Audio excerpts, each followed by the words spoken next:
Di era tahun 1970-an, ada sebuah serial TV Amerika Serikat yang sangat populer di dunia termasuk di Indonesia, yaitu Six Million Dollar Man.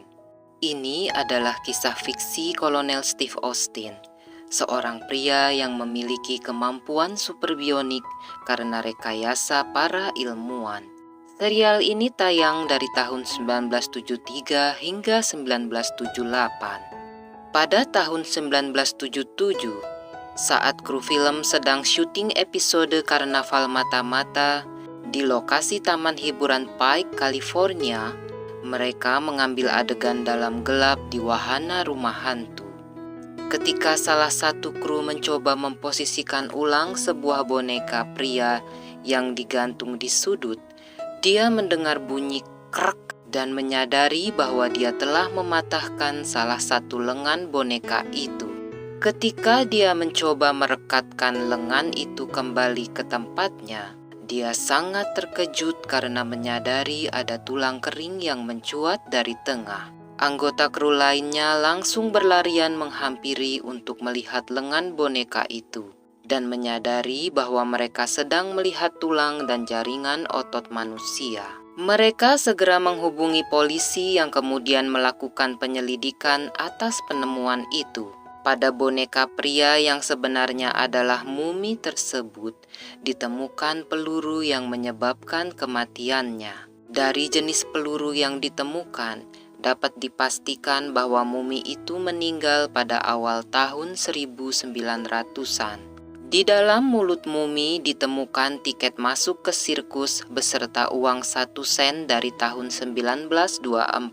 Ketika pemilik sirkus yang bernama Sunny Lewis dihubungi, dia langsung tahu persis mumi yang mereka bicarakan. Dan nama mumi itu adalah Elmer McCurdy. Elmer lahir pada 1 Januari 1880 di Maine, Amerika Serikat. Ia diadopsi oleh pamannya George dan Bibi Helen.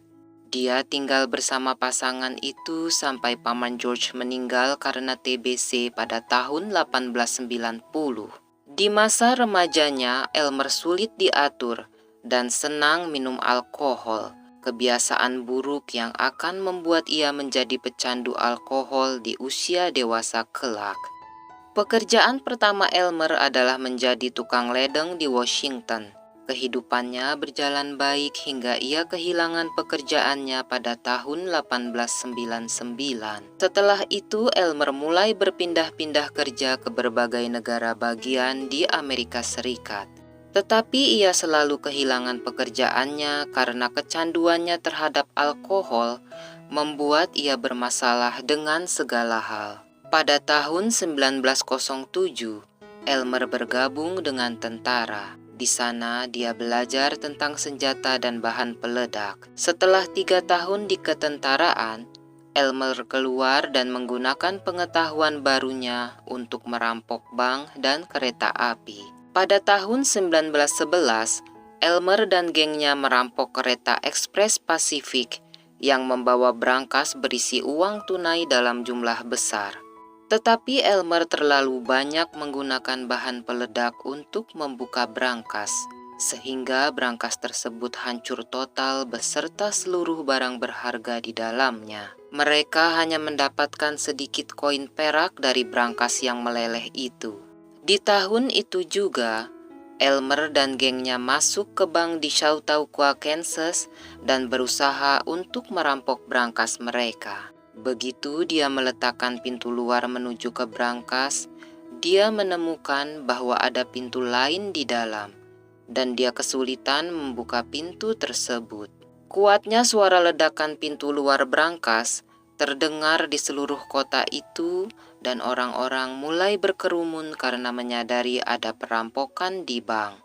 Elmer dan gengnya terpaksa pergi dengan tangan kosong, karena penegak hukum bisa muncul kapan saja.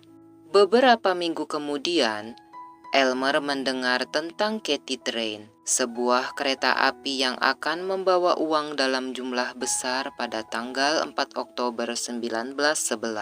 Pada tanggal tersebut, Elmer dan gengnya menghentikan sebuah kereta yang mereka perkirakan adalah Cathy Train pembawa uang. Ternyata mereka menghentikan kereta yang salah. Kereta ini hanyalah kereta penumpang biasa, dan akhirnya mereka merampok para penumpang dan hanya mendapatkan kurang dari $50 dan 2 botol whisky. Dengan kecewa, Elmer kembali ke tempat persembunyiannya, tanpa menyadari bahwa ia sedang dikejar oleh pihak berwajib. Tanggal 6 Oktober 1911, mereka menemukan tempat persembunyian Elmer. Elmer diperintahkan untuk menyerah dan keluar dari persembunyiannya.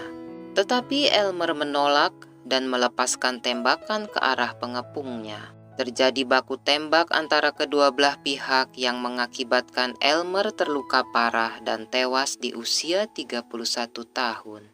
Jenazahnya kemudian dikirim ke petugas koroner di Pawhuska, Oklahoma, menunggu ada pihak yang mengambilnya.